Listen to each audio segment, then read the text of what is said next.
धार्मिक स्थल, अगर धार्मिक स्थल की बात की जाए तो ऐसा स्थल जो लोगों के धर्म से जुड़ा हो, और धर्म जो विभिन्न संप्रदायों से जुड़े होते हैं, विभिन्न प्रकार के लोगों के अलग अलग धर्म होते हैं। तो उसी प्रकार के हम एक धार्मिक स्थल पे आए हुए हैं, कुंदौरा महादेव मंदिर। ये कुंदौरा महादेव मंदिर कहाँ पर स्थित है, इसके बारे में हम यहाँ पर आए हैं, इसकी जानकारी आपको बताएंगे और यहाँ के स्थानीय लोग ही आपको बताएंगे कि इसका क्या लोकेशन है और यहाँ पर क्या आप घूम सकते हो, क्या चीज़ें देख सकते हो। ये वीडियो बनाने का मेरा उद्देश्य एक ऐसा है क्योंकि ये जो कुंदौरा महादेव मंदिर आप देख रहे हैं हमारे पीछे, इसकी मान्यताएं बहुत पुरानी हैं, इससे जुड़ी हुए धार्मिक कहानियां बहुत हैं। तो उन्हीं धार्मिक कहानियों को जानने के लिए आज हम यहाँ पर आए हुए हैं कुंदौरा महादेव मंदिर स्थल पर। तो चलिए हम यहाँ के कुछ स्थानीय लोगों से मिलते हैं और इस मंदिर से जुड़ी हुई जो भी कहानियाँ हैं उन बातों को हम जानते हैं। तो हमारे साथ अभी कुंदौरा महादेव के स्थानीय लोग जुड़े हुए हैं जो यहाँ पर काफ़ी वर्षों से अपना सेवा दे रहे हैं। तो आज हम इस कुंदौरा महादेव से संबंधित जो भी जानकारी है जो हमारे व्यूअर्स को जानने हैं वो हम पूछेंगे। हेलो चाचा, क्या नाम है आपका? मेरा नाम अशोक कुमार यादव, मैं कार्यकर्ता हरिहर धाम कुंदौरा महादेव। अच्छा, तो चाचा जी आप ये बताइए कि जो कुंदौरा महादेव नाम यहाँ पर पड़ा, ऐसा क्यों इसका नाम पड़ा? देखिए, कुंदौरा महादेव नाम इसलिए पड़ा कि भोलेनाथ कुआं से निकले हुए। अच्छा, जब कुआं की खुदाई होने लगी, भोलेनाथ के पूरब साइड में जो कुआं है सामने, कुआं खुदाई होने के बाद भोलेनाथ कुएं से निकले तो उनको ले जाकर के सामने जो मंदिर है वहाँ पर स्थापित किए। तो उसी की वजह से उनका नाम कुंदौरा महादेव पड़ा। तो बाबा जी आपका क्या नाम है? मेरा नाम सर घनश्याम है। मैं यूपी से जौनपुर जिला, तहसील मछली शहर, थाना मीरगंज, ग्राम भटहर, पोस्ट भटहर, गांव दीनापुर पाही, भटहर के निवासी, गांव दीनापुर पाही। हम सेवक शीर्षक कुंदौरा महादेव के भक्त और इन्हीं के लिए जन्म लिए हैं, इन्हीं के लिए अंत होगा। हर हर महादेव शंभू, रात दिन सेवा करते हैं, भाव भजन करते हैं, इससे आनंद हमें सुख कहीं नहीं मिलता। तो आप यहाँ पर लगभग कितने वर्षों से अपना सेवा दे रहे हैं? हमें तो देखिए इनके भाई थे, अब भाई अशोक कुमार यादव हमारे बड़े भाई साहब तो गुजर, उनका नाम था रोहित कुमार यादव। उनके साथ मिस्रियाना में हम लेबराना किए हैं। ये क्षीर सागर में जो बने हुए हैं ये तो हम लेबराना किए हैं। रेखिया उठान से हम आते हैं, वहाँ पैदल चले आते थे साइकिल के में। कोई 25 जी जी जी, हमारी भक्ति भावना में ही आनंद और सुख शांति और चैन है। अच्छा बाबा जी बताइए, यहाँ का जो मुख्य मंदिर है, ये मुख्य मंदिर का निर्माण कैसे हुआ? ये कुआं का खुदाई हो रहा था, पूरब साइड वो देखिए आप, कुआं खुदाई हो रहा था तो उसमें पिंड मिला तो पिंड ले आके स्थापित कर दिए महादेव के नाम से। तो इसे कुंदौरा महादेव कहते हैं। कुआं से महादेव निकले हैं, उन्हें सम्मानित कर दिए हैं, स्थापित कर दिए हैं, जो आज संसार में विख्यात हैं। वैसे भी महादेव जो है उन्हें देवों का देव कहा जाता है, देव के देव महादेव, देवों के देव महादेव, तीनों लोक के देवा। थोड़ा हम भी ये कहानी सुने कि शायद कोई महिला थी जी जी, तो ये जो महिला से संबंधित जो यहाँ कुंदौरा महादेव का जो कहानी है ये थोड़ा बताइए आप, क्या है? ये महिला जो थी यहाँ बेला ग्राम सभा, वारी के पास बेला ग्राम सभा, तो औरत ने माना कि भोला हमको कोई लड़का अगर होगा तो मैं आपको रोटी पियरी चढ़ाऊंगी।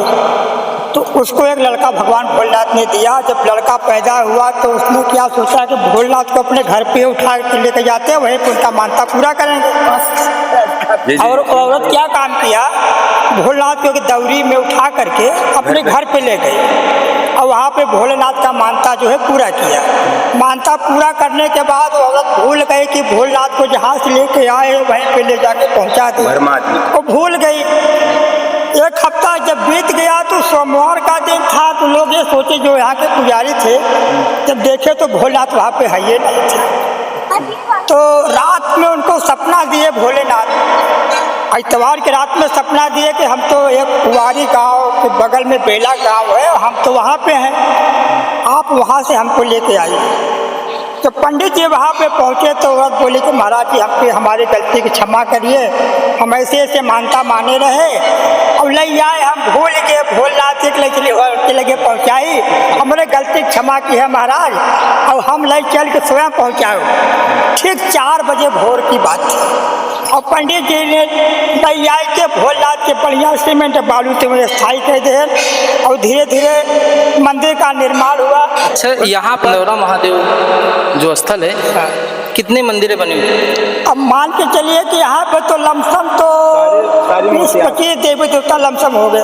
भोलेनाथ की मंदिर, माँ दुर्गा की मंदिर, साईं बाबा, बैहर देवी, लक्ष्मी नारायण, बजरंग बली, शीतला माई, काली माई, लमसम शनिदेव महाराज, गणेश भगवान, बाबा भैरवनाथ, बाल हनुमान जी और लमसम तो 20-25 मूर्ति तो राम जानकी। यहाँ पर हम देख रहे हैं जो मुख्य मंदिर है कंदौरा महादेव का, उसके सामने जो है एक वट वृक्ष है। हाँ। तो ये वट वृक्ष देखने में बहुत बड़ा है, तो लगभग ये कितने वर्षों पुराना होगा? तो यहाँ के जो पंडित जी हैं, पंडित जी बताएंगे वट वृक्ष के बारे में। क्या नाम है? मेरा नाम पंडित जितेंद्र पांडे, लल्लू गुरु सब कहते हैं भैया। और ये जो बाबा के सामने जो आप वट वृक्ष की बात कर रहे हैं, हमारे दादाजी, हमारे बड़े पिताजी हैं, वो अभी जीवित हैं, 104 वर्ष के हैं वो जी, 104 वर्ष के हैं वो। तो वो 100 वर्ष पहले का भी इतिहास बताते हैं। हम लोग बैठते हैं, बुजुर्ग हैं तो उनके पास में बैठते हैं 10-20 मिनट, तो सीख मिलती है उनसे, तो उनसे चर्चा किया जाता है।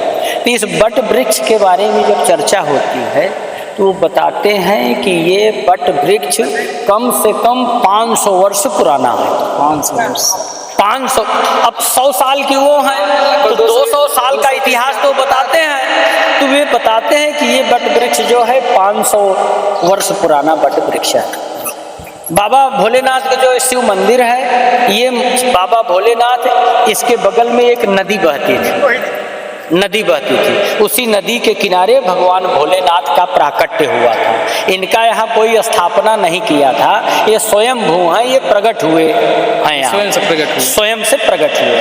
तो फिर इनका पूजा पाठ सब कुछ धीरे धीरे करते आज यहाँ इस स्वरूप में इतने बड़े प्रांगण में सब विकसित हुआ है बाबा महादेव। और इनकी कृपा जो है भैया इतना मतलब अपार है, इतना अपार है कि आप सच्चे दिल से अगर कुछ मांग के जाइए तो ये 100 नहीं 1000% उस व्यक्ति को वो चीज मिलता है।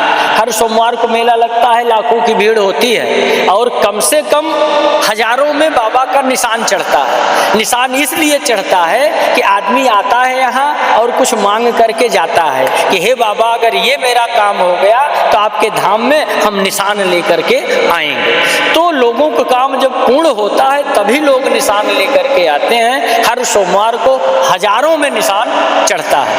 अच्छा, जैसा कि हमने सुना कि यहाँ पर कुछ लोग जो आकर शादी विवाह भी करते हैं, क्या ऐसा? यहाँ डेली देखिए शादी विवाह जो जिसके पास सामर्थ्य नहीं है लाखों खर्चा करने के लिए, तो ये सबसे उत्तम व्यवस्था है। हम तो यही कहेंगे, चाहे कोई बहुत बड़ा आदमी चाहे बहुत छोटा आदमी हो, अगर विवाह करना हो तो विवाह करने का केवल 2 स्थान होता है। 2 स्थान होता है। एक पहला स्थान होता है गौशाला। गौशाला में अगर विवाह किया जाए तो उससे उत्तम कोई स्थान नहीं होता है। गौशाला नहीं है तो कोई अगर मंदिर है तो मंदिर में अगर जाकर के विवाह किया जाए तो उससे बड़ा पुण्य कुछ नहीं होता है। तो यहाँ डेली गरीब लोग, असहाय लोग, बेसहारा लोग भोलेनाथ सबका जोड़ी बनाते हैं, अपने यहाँ बुलाते हैं और उनका विवाह कराया जाता है। और मेरे पास लोग जब आते हैं यजमान, पंडित जी विवाह कराना है मुझे, कितना लेंगे आप? पहले सबसे बड़ा प्रश्न यही रहता है कि पंडित जी आप कितना लेंगे? तो मेरा वक्तव्य ये रहता है कि भैया अगर आप बाबा के धाम में आए हैं, अच्छे भाव से आए हैं और विवाह करने के भाव से आए हैं, तो आपके पास पैसे हो तो और नहीं हो तो भी आपका मैं विवाह कराऊंगा। और अगर जरूरत पड़ेगा तो 1500 कन्यादान के रूप में अपने जेब से भी मैं दूंगा। और मैं बोलता हूँ भैया, तो कुछ लोग देखिए हर जगह थोड़ा से ऊपर नीचे लोग रहते हैं। एक मछली पूरे तालाब को गंदी करती है, एक मछली। आपका विचार तो बहुत अच्छा है। अच्छा पंडित जी ये बताइए, जैसे यहाँ पर हर सोमवार को मेला लगता है और लगभग लाखों की भीड़ होती है, तो यहाँ पर जो भक्तगण आते हैं उनके लिए ठहरने की व्यवस्था या जैसे जो विभिन्न प्रकार की सुविधाएं हैं क्या यहाँ पर उपलब्ध हैं? हाँ, सब सुविधा उपलब्ध है, सुविधाओं में कोई कमी नहीं है। ये धर्मशाला बना है यात्रियों के लिए, भक्तों के लिए ये धर्मशाला बना है और धर्मशाला में लोग टिकते हैं। और भी समिति के द्वारा, ट्रस्ट के द्वारा भी बात विमर्श चल रहा है कि और जो कमी पड़ेगा धर्मशाला यात्रियों के अव्यवस्था जो होती है उसको पूर्ण रूप से अच्छे ढंग से चलाने के लिए सब प्रति संकल्प है और उसके लिए कार्य कर रहे हैं। पंडित जी तो अब आप ये बता दीजिए, जैसे अगर किसी भक्तगण को अगर आना है यहाँ कुंदौरा महादेव, तो इसका थोड़ा लोकेशन आप बताएं। लोकेशन, हाँ, लोकेशन हरिहर धाम कुंदौरा महादेव का जो लोकेशन है प्रयागराज और काशी, प्रयागराज और काशी के मध्य में इनका मूल स्थान है। यहाँ से प्रयागराज 60 किलोमीटर पड़ता है और यहाँ से काशी 80 किलोमीटर। तो उनके बीच में जो दिव्य स्थान है कुंदौरा महादेव, ये बहुत अद्भुत है। बहुत बहुत धन्यवाद पंडित जी। अभी आप देखिए, हम आपको इस मंदिर के विषय में भरपूर जानकारी दें और बढ़िया से दिखा सकते हैं, इसलिए हम जो है मेले में नहीं आए, क्योंकि अगर मेले में आए होते तो बहुत भीड़ होती और हम आपको जो दिखाना चाह रहे हैं, जो आपको बताना चाह रहे हैं, हम ना बता पाते। तो मेरा उद्देश्य यही था कि जब जिस दिन मेला ना हो उस दिन मैं आऊँ और आपको भरपूर इस दिव्य स्थल के बारे में जानकारी प्रदान करूँ। तो मिलते हैं अगले वीडियो में किसी नए स्थान, किसी नए मुद्दे के साथ।